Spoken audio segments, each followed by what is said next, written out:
So a further victim has been added to the list of growing victims who have passed away from severe injuries. Hey guys, it's Murad Merali. Hope you guys are all doing well, coming to you with daily and consistent content injected. Now let's get straight into this video where, it's quite unfortunate, but I did want to just discuss the 8 victims that have passed away and the recent 9th victim who has just unfortunately joined that awful list. But there are, 8 people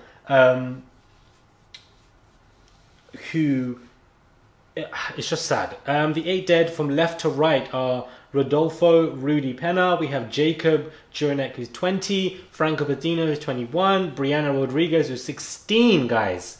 We have Danish Brague who's 27, Axel Acosta who's 21, John Hilgert who was only a 14-year-old kid, and Madison Dubisky is 23. Now, of course, one could ask, why are, parents allowing their young children to come to these events? But I think this is the wrong question to ask right now, because there's nothing that the parents can do.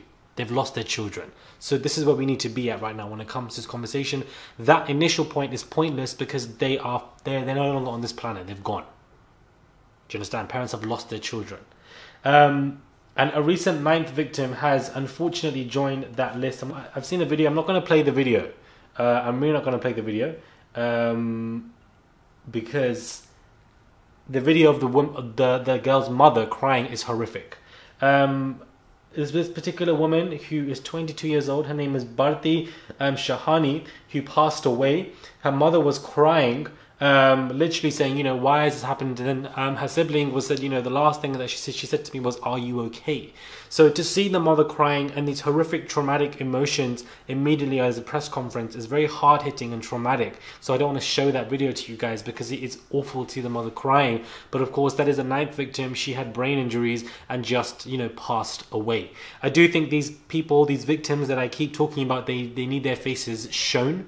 They need to be recognized for who they were, and they need to be, more importantly, humanized. I think the word victims that I've been using continuously throughout documenting this, as opposed to, showcasing who they are, really adds a different layer that we need and that is essential when discussing stuff like this, because it humanizes the whole situation and makes everyone realize that, people have lost loved ones that they are never going to get back ever again, and no amount of money is ever going to bring that individual back. I'm not going to squash or soften things. It's just not going to happen.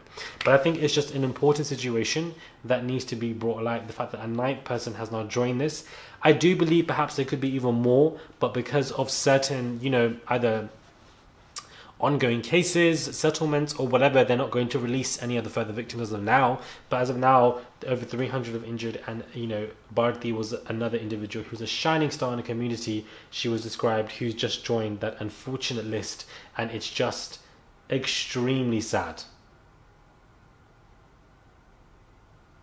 Extremely sad to die at a concert for being trampled too much, and her siblings were also there with her, but they weren't able to save her. It's a very sad story, and that video that I've seen of her mother crying it's just done a lot. It's a lot, man. Anyways, let me know your thoughts are, subscribe, and I'll catch you guys soon for another video, because this stuff is, it's very dark, and it's very bleak.